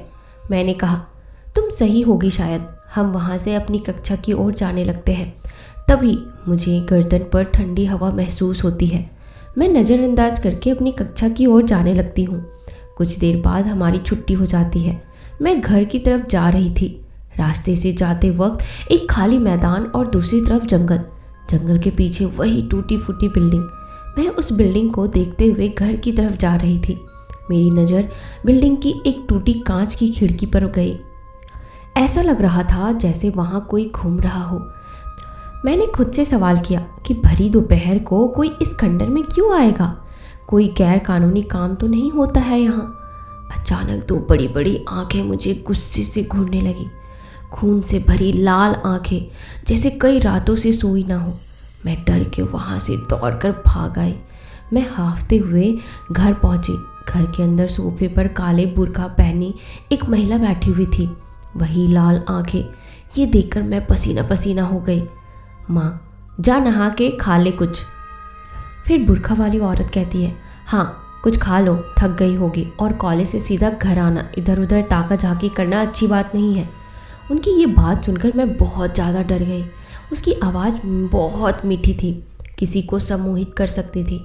माँ बोलती है, ये आंटी 2 घर छोड़कर रहती है, हमारी पड़ोसन है, नमस्ते करो। मैं इतनी डरी हुई थी कि बिना कुछ कहे अंदर चली आई। क्या है उस बिल्डिंग का राज, यह जानने के लिए आप इस कहानी को पूरा अंत तक जरूर सुनिएगा। मैं कुछ देर बाद अपने रूम से निकली तो मैंने देखा कि वह औरत वहाँ से जा चुकी थी। मैं अभी भी डरी हुई थी।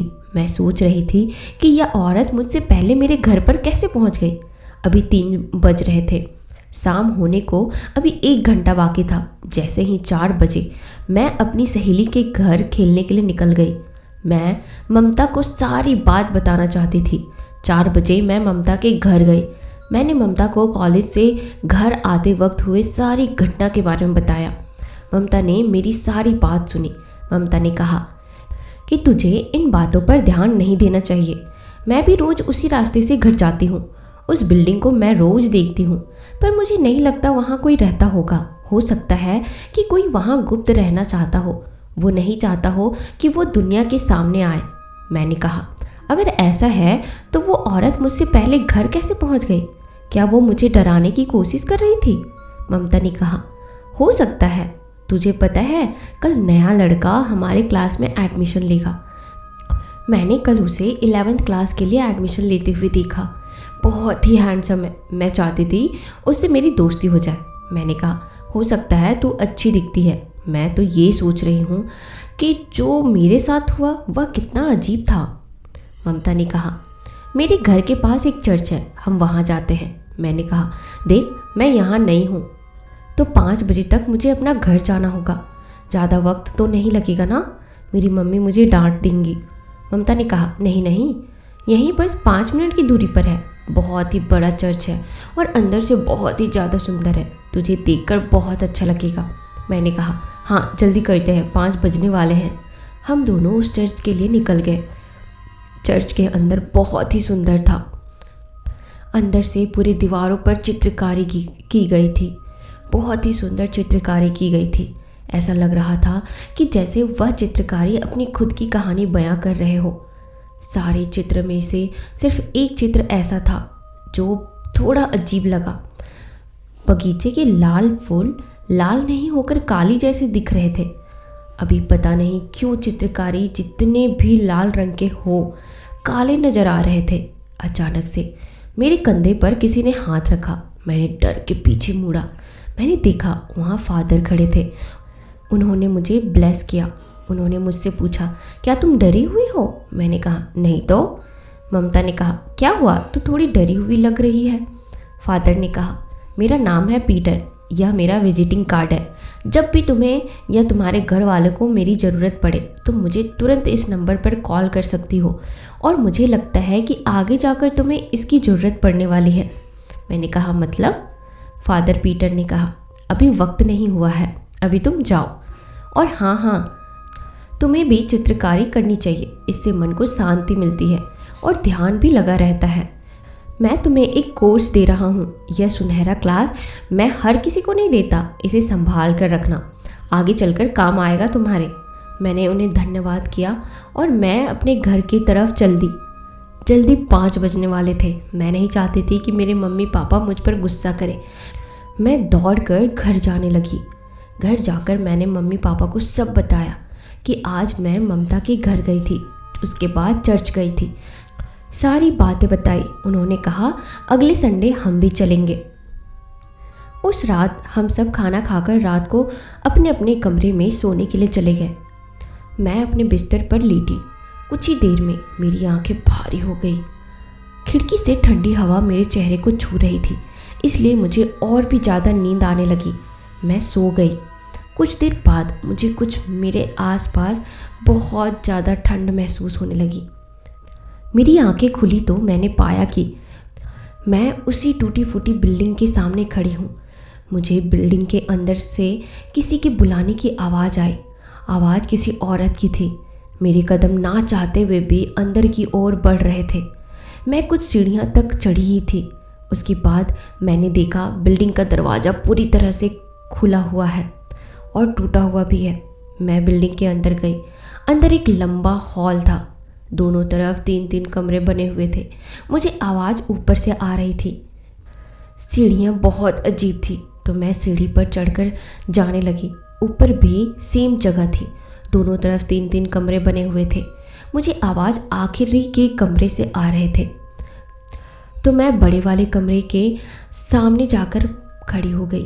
और जब मैं वहाँ पे खड़ी हुई तो मेरा दिल ज़ोरों से धड़क रहा था। मैंने उस कमरे को धीरे से खोला। हल्की चांद की रोशनी उस कमरे तक आ रही थी।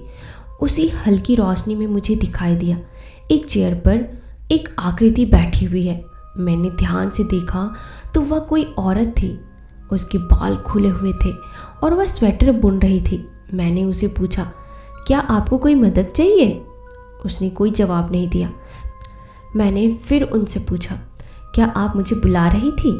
उसने इस बार उठकर मेरी तरफ देखा। मैंने देखा एक बुजुर्ग महिला थी। उनकी उम्र करीब 60 से 65 के बीच होगी। मुझे एहसास हुआ कि मैंने उन्हें कहीं शायद देखा है, पर उस वक्त मुझे ठीक से याद नहीं आ रहा था कि मैंने उन्हें कहाँ देखा है। मैंने उनसे पूछा, क्या आप मुझे जानती हैं? ऐसा लग रहा है कि हम पहले कहीं मिल चुके हैं। उसके चेहरे पर एक बड़ी मुस्कान आ गई और आंखों में आंसू। मैंने पूछा, आप रो क्यों रही हैं? मैं आपको नहीं जानती, पर आप मुझे क्यों बुला रही हैं? आपको क्या मदद चाहिए? उसने मुझसे कहा, तुम कैसी हो मेरी बच्ची? की आवाज़ में जाने पहचाने लग रही थी। यह वही आवाज़ है जो मैंने उस दिन टीवी पर सुनी थी, पर उनका मेरे साथ क्या वास्ता? मेरे साथ ऐसा क्या संबंध है? उन्होंने फिर कहा, मेरे बच्चे मेरे पास आओ, प्लीज़ मेरे पास आओ, मेरे पास बैठो। देखो, मैं तुम्हारे लिए स्वेटर बना रही हूँ। मैंने उनके हाथ की तरफ देखा। मैंने देखा उनके हाथ में जो स्वेटर है उसका साइज बहुत ही छोटा है। शायद वह 2 साल की बच्ची के लिए स्वेटर बना रही थी। मैंने कहा, आपकी गलत फहमी हुई है, मैं आपकी बच्ची नहीं हूँ। इस वक्त उसका चेहरा बहुत ही भयानक होता जा रहा था। उसकी हंसी अब डरावनी हंसी में बदल गई और अब उसकी आंखों में आंसू की जगह खून उतर आया था। उसकी आंखें लाल हो गई थी और मुझे गुस्से में बोले जा रही थी, तुम मेरी बच्ची हो, मेरे पास आओ शैतान बच्चे, तुमने मुझे परेशान करके रखा है। मैंने तुम्हारा सौदा किया था, इसका मतलब यह नहीं कि तुम्हारा बाप तुम्हें लेकर चला जाए। तुम्हें वापस चलना होगा मेरे साथ, शैतान से मेरा सौदा हुआ है। वह औरत दौड़कर मेरे पास आई। वह पलक झपकते ही मेरे पास पहुंच गई। मुझे सांस लेने तक का भी टाइम नहीं मिला। वह जिस हाथ से स्वेटर बुन रही थी वह स्वेटर छूट गया और वह मेरा गला दबाने लगी। उसने कहा, मैं तुम्हें मारूंगी नहीं, पर तुम मुझे चाहिए। यह कहकर मेरा गला और ज़ोर से दबाने लगी और कहने लगी, उस दिन अगर तेरा बाप तुझे लेकर नहीं गया होता तो मैं तुझे उसी दिन ख़त्म कर देती। मैं उसे छोड़ने की गुहार लगाने लगी, अपनी हाथ और पैर छुड़ाने लगी। मेरी आंखों के आगे अंधेरा छाते जा रहा था और कुछ ही पल में मेरी आंखें बंद हो गई। मेरे चेहरे पर कुछ ठंडा पानी जैसा महसूस हुआ। मैंने धीरे धीरे आंखें खोली तो देखा मेरे मम्मी पापा मेरी तरफ बहुत परेशान होकर देख रहे हैं। मुझे एहसास हुआ कि यह एक बहुत ही भयानक सपना था। मेरी नींद खुली तो मुझे एहसास हुआ कि वह एक सपना था, पर वह एकदम हकीकत लग रहा था। मैंने यह तहकीकात करने के लिए कि सच है या सपना है, मैंने अपने शरीर को हर जगह से खंगाला कि जहाँ उसने मुझे पकड़ा था कोई निशान है कि नहीं। मुझे अब तसल्ली हुई, वहाँ कोई निशान नहीं था। मैं अगले दिन कॉलेज के लिए तैयार हुई। मैंने बहुत साधारण सा लाल रंग का सूट पहना हुआ था। मैं कॉलेज गई। कॉलेज की क्लास में बैठी हुई थी। वहाँ ममता मेरा ही इंतज़ार कर रही थी। मैंने उसे अपने सपने के बारे में सब कुछ बताया। उसने कहा, तू उस घर के बारे में बहुत ज़्यादा सोच रही है, इसलिए शायद तुझे सपने आ रहे हैं। मैंने कहा, हो सकता है। पर ममता ने कहा कि तुझे पता है यूट्यूब के कुछ ब्लॉगर हैं जो इन सब का ब्लॉग करते हैं कि किसी जगह पर कोई भूत है या नहीं। इन सभी चीज़ का शोध करते हैं। शायद कल वह सभी उसी बिल्डिंग में जाने वाले हैं। वह बिल्डिंग काफ़ी समय से वीरान पड़ा हुआ है, इसलिए कुछ लोग वहाँ पर शोध करने जाने वाले हैं। उनके साथ एक पैरानॉर्मल इन्वेस्टिगेटर भी रहेगा। अब वो लोग वीडियो डालेंगे तो हमें सब कुछ पता चल जाएगा कि आखिर उस घर में है क्या। और जहाँ तक मुझे लगता है कि तेरा उस घर से कोई लेना देना नहीं है। तभी क्लास के अंदर एक नौजवान लड़का दाखिल होता है। उसकी उम्र 20 से 24 साल होगी। वह दिखने में काफ़ी हट्टा कट्टा और सुंदर था। उसने कहा, मैं तुम्हारी क्लास का नया अकाउंटेंट टीचर हूँ। आज से तुम्हें अकाउंटेंसी मैं ही पढ़ाऊँगा। हम सब यह देखकर चौंक गए कि इतना जवान लड़का हम सबको कैसे पढ़ाएगा। हमारी उम्र 16 से 18 के बीच थी, पर सारी लड़कियां सिर्फ और सिर्फ सर को देखी जा रही थी। सर ने अपना परिचय दिया कि मेरा नाम समीर है और सब मुझे राज कहकर भी बुलाते हैं। आप मुझे समीर कह सकते हो। अभी क्लास करते हैं। क्लास में सभी लड़कियां समीर को ही देखे जा रही थी। जैसे ही अकाउंटेंसी की क्लास खत्म हो गई, वैसे ही ममता समीर के पास गई। उसके पीछे पीछे पिया भी आ गई। समीर से कहा ममता ने कि अगर मुझे कुछ समस्या होगी तो मैं तुम्हें कॉल कर सकती हूँ, क्या आप मुझे अपना नंबर दे सकते हो। तो समीर ने कहा हाँ क्यों नहीं। तो ममता को समीर का नंबर मिल गया। पिया ने ममता से समीर का नंबर ले लिया। कैंटीन में सभी का खाना खाने का समय हुआ। सब लोग कैंटीन में भरे हुए थे, खाना खा रहे थे। तभी एक लड़की सारा भागती हुई आई। उसने कहा यूट्यूब पर लाइव शो शुरू हो गया है। हमारे जो खाली बंगला है ना, वहाँ पर सब लोग गए हैं। चलो लाइव है, हम सब मिलकर देखते हैं। सभी लोगों ने अपना फ़ोन में यूट्यूब ओपन किया और ब्लॉग देखने लगे। हमने देखा कि वहाँ 4 लोग हैं, एक पैरानॉर्मल इन्वेस्टिगेटर, एक लड़की और 2 लड़के हैं। कुल मिलाकर 4 लोग। लड़की कोई विदेशी लग रही थी, उसके बाल सुनहरे रंग के थे और बाकी लड़के हिंदुस्तानी लग रहे थे। चारों ने अपना परिचय दिया और उनके व्लॉग में स्वागत किया। अभी हम इस घर के अंदर जा रहे हैं, तो आप हमारे साथ बने रहिए और देखिए कि यहाँ क्या होता है। वह नीचे हर कमरे में गए। उन्हें कोई ऐसी डरावनी या फिर कोई ऐसी चीज़ नहीं दिखी कि जिससे उन्हें डर लगे। और हाँ, वहाँ पर हर तरफ से नकारात्मक शक्ति फैली हुई थी। वहाँ पर जाकर कोई भी अशांत हो सकता था। ऐसी नकारात्मक ऊर्जा वहाँ पर थी।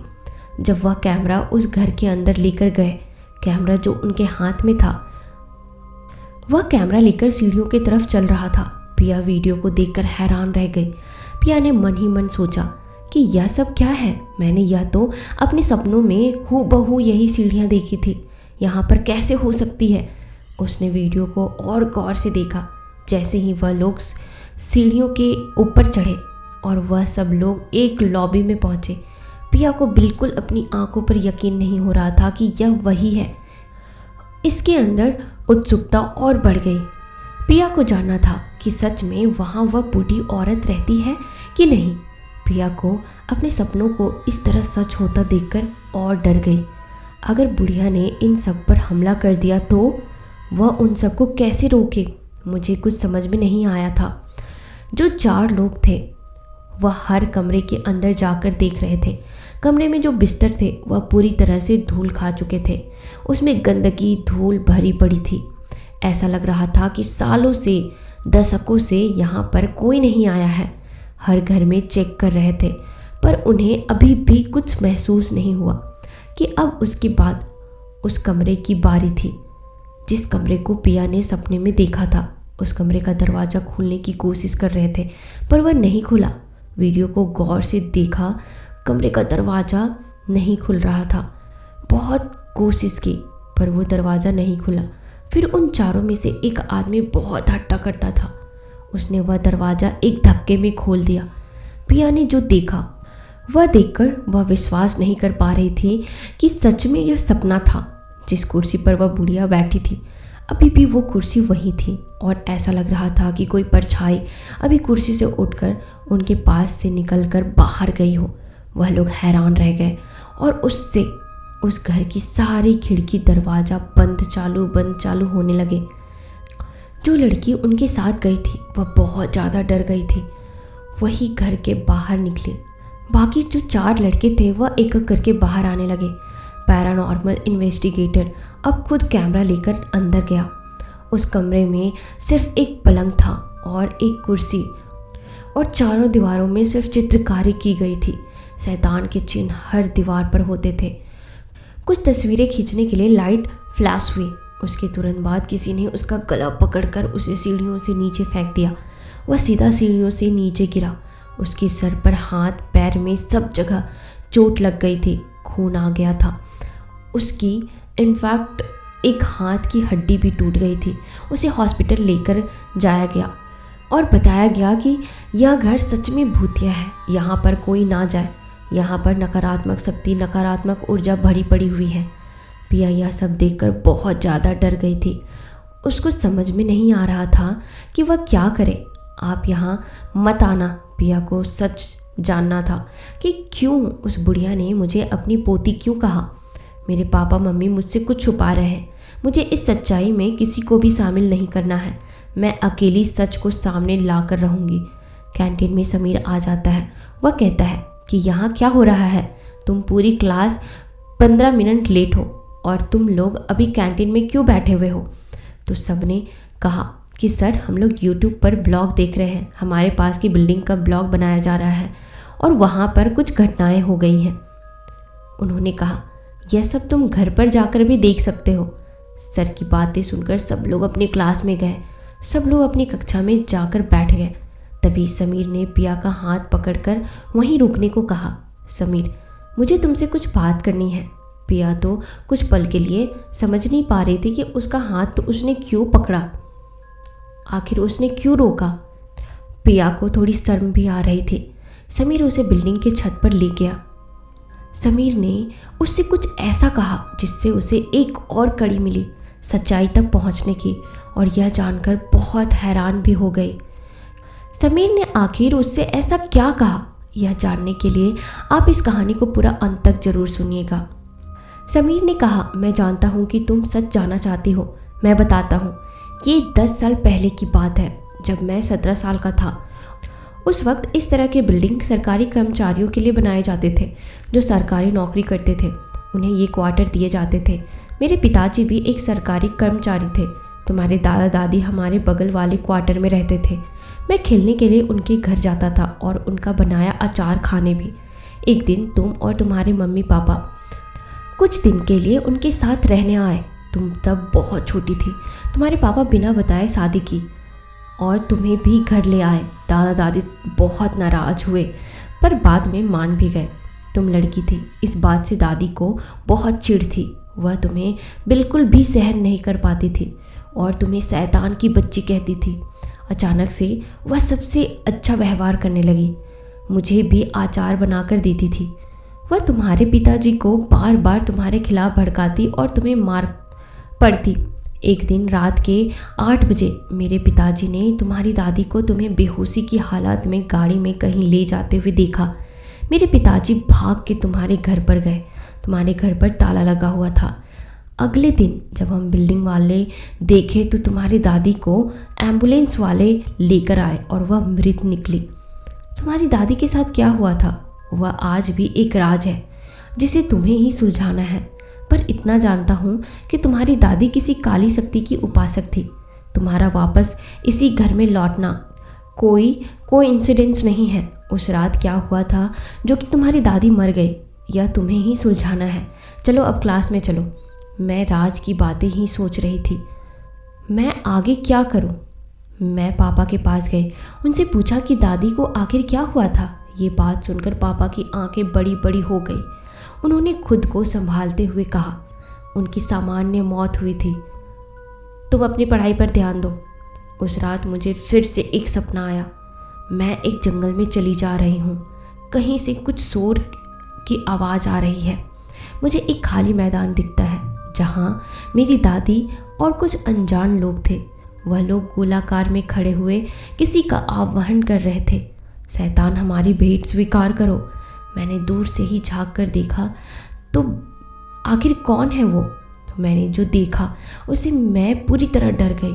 वहाँ बीचों बीच मैं लेटी हुई थी। वह मेरी बलि देने वाले थे। आसमान पर भी एक काला साया मौजूद था। तभी मेरे पापा गाड़ी लेकर आए और उन लोगों से भिड़ गए, झगड़ा करने लगे। वह मुझे बचाने आए थे। कुछ लोग वहाँ से भाग गए। अब मेरी दादी और पापा, 2 लोग मुखिया वहाँ मौजूद थे। मेरे पापा से दादी की हाथापाई में दादी नीचे गिर गई। वहीं मौके पर उनकी मौत हो गई। यही राज था उसकी दादी की मौत का। अब तो कई राज खुलने बाकी हैं, इसलिए कहानी को अंत तक जरूर सुनिएगा। उस रात मैं सो नहीं पाई। अगले दिन मैं बहुत थकी हुई थी। कॉलेज गई। कॉलेज के बाहर सब लोग की चहल पहल थी, लेकिन मैं जैसे ही कॉलेज के अंदर गई तो कॉलेज के अंदर कोई भी नहीं दिखाई दिया। सब तरफ सन्नाटा था, एक भी शख्स अंदर नहीं था, लेकिन बाहर बहुत लोग थे। मैं हिम्मत करके अंदर गई, लंबे कॉरिडोर में चलती हुई अपनी क्लासरूम की तरफ जाने लगी। मुझे इतना डर लग रहा था कि यह कॉरिडोर मुझे उसी बिल्डिंग की कॉरिडोर की तरह दिखने लगा। मैंने सोचा कि मैं कॉलेज के बाहर चली जाती हूँ। मैंने देखा हमारी क्लासरूम से कुछ आवाज़ आ रही है। मैं बात करके आगे बढ़ी। मैं अपने क्लासरूम के दरवाजे के सामने जैसे पहुँची और मैं दरवाज़ा खोली तो मैंने देखा टीचर की चेयर पर कोई बैठा हुआ है। मैं चेहरा ठीक से देख नहीं पा रही थी, ऐसा लग रहा था कि टीचर मुंह छुपाकर बैठी हुई है। मैंने क्लास के अंदर कदम रखा। मैंने कहा, गुड मॉर्निंग टीचर। टीचर ने कुछ जवाब नहीं दिया, अपना सर तक नहीं उठाया। मुझे कुछ ठीक नहीं लगा, इसलिए मैं हिम्मत करके उनके सामने गई। जैसे ही मैं सामने गई, उन्होंने अपना चेहरा ऊपर उठाया। वह कोई टीचर नहीं थी, वह तो उसकी दादी थी जो उसी को डरा रही थी, उसे ले जाना चाहती थी वापस अपने उस काले रस्मों को पूरी करने के लिए। वह सिर्फ उसके लिए ही आई थी। मैं डरते हुए पीछे हटी और कॉलेज के बाहर भागने लगी, पर मैं जैसे ही भाग रही थी मुझे हर तरफ मेरी दादी ही दिखाई दे रही थी। डरते डरते पसीना से लथपथ हो गई थी मैं। जैसे ही कॉलेज के बाहर पहुंची, मैं बेहोश होकर गिर गई। मेरी आँख खुली तो मैं अपने घर पर थी। मेरे पापा ने कहा कि तुम बेहोश कैसे हो गई बेटा? मैंने कहा, मुझे स्कूल में हर तरफ दादी दिखाई दे रही थी जो मुझे डराने की कोशिश कर रही थी। वह सिर्फ मुझे ले जाना चाहती है। मुझे कॉलेज नहीं जाना, मुझे यहाँ नहीं रहना, प्लीज़ हम लोग यहाँ से वापस चलते हैं। पापा ने कहा, तुम्हारी दादी हमारे बीच नहीं है, तुम्हें कोई वहम हुआ होगा। मैंने कहा, नहीं पापा, मैंने एक बार नहीं कई बार दादी को देखा और आपने झूठ बोला है कि दादी की सामान्य मौत हुई थी। उनकी मौत कोई सामान्य नहीं हुई थी, वह कुछ शैतानी रस्में कर रही थी जिसके बीच आप मुझे बचाने के लिए आ गए और उनसे भिड़ गए और इसी हाथापाई में दादी की मौत हो गई। यह सुन पिताजी हक्का बक्का रह गए। तुम्हें यह सब किसने बताया? मैंने कहा, मुझे किसी ने नहीं बताया। मैं रोज़ अपने सपने देखती हूँ, अपने अतीत के सपने देखती हूँ। मुझे कुछ याद नहीं आता है, पता नहीं क्यों मुझे कुछ भी याद नहीं रहता। मुझे जानना है कि क्या हुआ था हमारे अतीत में। आज मुझे सब कुछ सच सच जानना है। पापा, आप मुझसे सब कुछ सही सही बताएंगे। मैं रोज़ रोज़ इस तरह से डर डर कर नहीं जी सकती। आखिर पिया किस सच्चाई की बात कर रही थी अपने पापा से? आखिर क्या हुआ था उसके अतीत में? क्या हुआ था उसके दादी के साथ? इन सभी सवालों का जवाब जानने के लिए इस कहानी का दूसरा भाग जरूर देखिएगा। पहला भाग में इतना ही, और इस कहानी का दूसरा भाग आप तभी देख सकते हो जब आप इस चैनल को सब्सक्राइब करोगे। तो जल्दी से इस चैनल को सब्सक्राइब करो ताकि आप दूसरा भाग जरूर देख पाए। मिलते हैं नए वीडियो में नए कहानियों के साथ। तब तक के लिए आप अपना ख्याल रखो।